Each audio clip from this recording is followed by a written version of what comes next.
सोचिए, अगर मैं आपसे कहूं कि ब्रह्मांड की अनेक रहस्यमयी कथाओं की जड़ केवल एक ही वंश से निकलती है, तो क्या आप मानेंगे?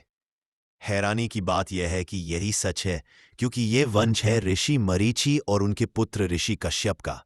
मरीचि स्वयं ब्रह्मा के मानस पुत्र थे, यानी उनके जन्म में न तो माता का गर्भ था, न कोई सामान्य प्रक्रिया, सिर्फ सृष्टि की शक्ति।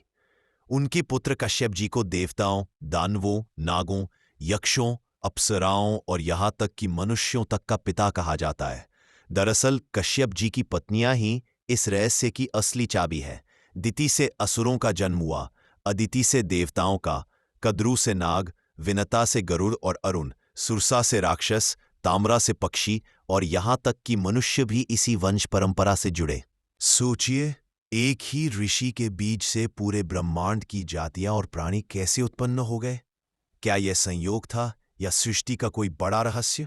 और जब हम कहते हैं कि देव दानवों की अनंत लड़ाइयां, नाग गरुड़ का बैर, यहां तक कि धरती पर जीवन की विविधता, सबकी जड़ कश्यप ही है, तो इसका अर्थ है कि ब्रह्मांड की पूरी कथा उनके परिवार के इर्द गिर्द घूमती है। यही कारण है कि ऋषि मरीचि और कश्यप जी की संतानों का रहस्य केवल एक वंश कथा नहीं, बल्कि पूरे सृष्टि चक्र का खाका है, जिसे समझे बिना हम कभी भी अपने अस्तित्व के रहस्य को पूरी तरह नहीं जान सकते।